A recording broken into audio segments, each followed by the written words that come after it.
Um, the Washington Park Partners Initiative is kind of like a concept.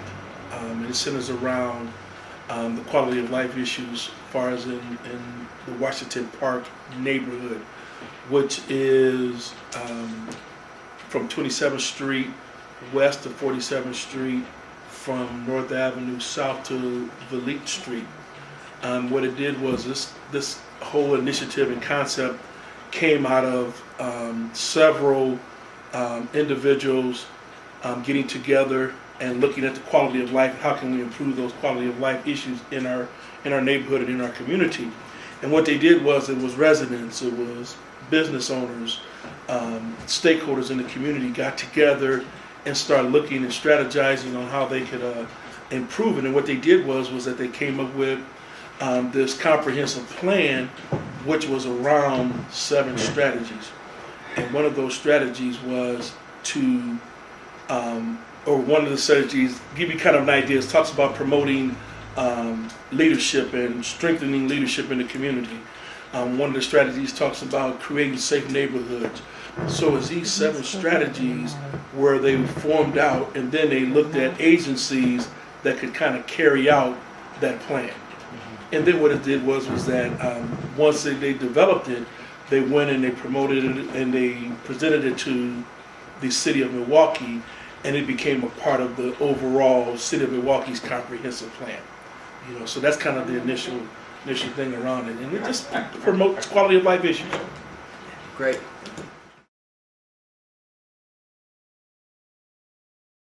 The residents. And what I mean by residents is that it takes those residents to bring about change.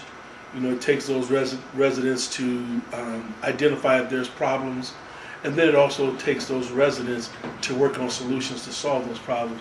So when we look at our neighborhood, we look at the residents, and they play a key role in if the change in the neighborhood or bringing about businesses or anything that revolves around, we have to start with the residents first, because they are the ones that are here. They're the ones whose feet are on the road or on the ground every day, so they kind of make things happen. So it's our residents. I think that first thing is a person would have to just go see the park. It's a very beautiful park, and I think that there are some things that could change to make that park more accessible or make that park more attractive. When you look at kids in the neighborhood, that park is within walking distance of our community. Yeah. And you look at that park, and it's very limited in activities and things for individuals to do once they get to the park. I think they've got one set of playground equipment. There needs to be more playground equipment. There needs to be more activities over there for them to do that. We got them big ball diamonds there that throughout time they've deteriorated, and so there's really not. I think I know of one school that used to use those facilities for their school baseball team. They can't do that now. Now you go over there sometimes, and there'll be individuals out there practicing, using the soccer field. But it's really hard to use that soccer field when you got the gopher holes and the ruts and all of those in there, twist ankles. It becomes a safety issue there. So I think with just a little TLC, that park could be a great tool. That park could be a great thing to promote family and to provoke community. Our organization had an event over there, and we have an annual event over there every year called Land Fair. And last year was pretty a one-time event where we partnered with some State Farm and a couple other organizations to put on an event there in line with the 50 million pound challenge. And one of the things that I kept hearing over and over that day we were there, and there was probably over 7,000 individuals in that park, was it's a beautiful park.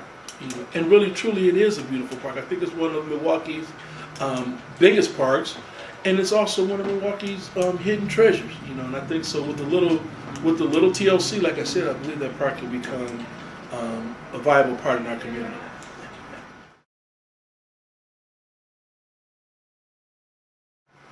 I think that if you were looking at in a perfect world, if we had all this money, I think it would be kind of a three-pronged approach, because the lagoon needs to be, it needs to be taken care of. It needs to be cleaned out.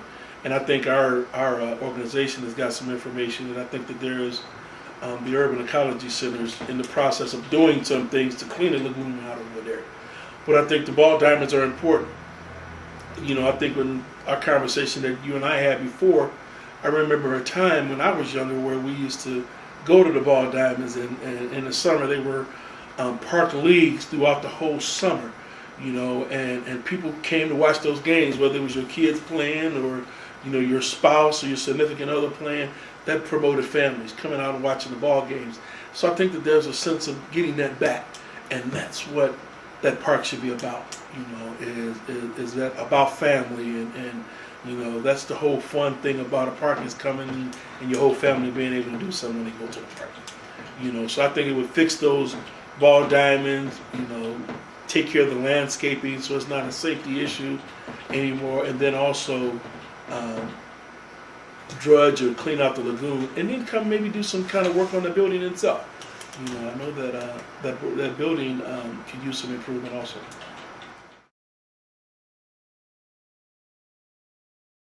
I think that number one, it would help families, and when you help families, that kind of has an effect on the community. When individuals can go to a park and have a good time, and the parents can sit down or enjoy just the park while the kids are going through the park having a good time, I think that has nothing but positive effects on the family. And then that also, it just kind of spills over into the community. If you can take your family and walk to the park and just enjoy the day, that has nothing but positives. And I think that with some programs and some other incentives that could go on in the park, once it's to the state that it can further enhance young people's lives. One of the things that you hear from young people is that they don't have anything to do. And so when we don't have anything to do, we create things to do, and most of the time, some of it is not good stuff. And so if we could give them creative, positive things to do, maybe I don't want to say maybe, I do believe that would have a positive effect on crime and all of the other issues and concerns that we have and we face here in the city of Milwaukee, and just in our neighborhood itself. I really think that's pretty much all we got for you, sir.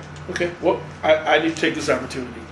I would not be who I am and this organization if I don't mention the fact that I know I kind of talked about it earlier, but our annual event that we have every year, and it's called Land Fair.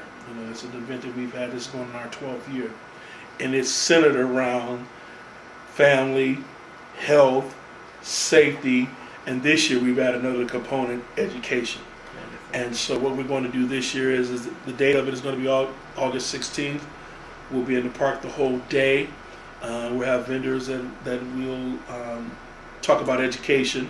We'll have agencies and organizations that will be centered around health and doing type of blood pressure screenings, all things to do health related, and then just family, just having fun.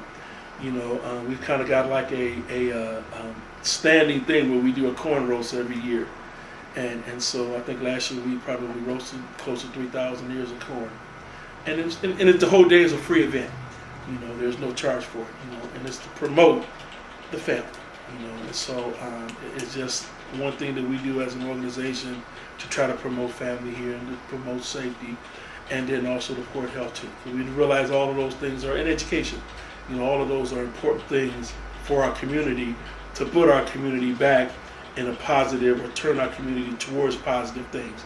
And if land and Lisbon Avenue area development can do anything to do that, that's what we're here for. That's why our community-based organization, as a community-based organization, that's one of our goals. So thank you. Thank you, sir. Thank you very much.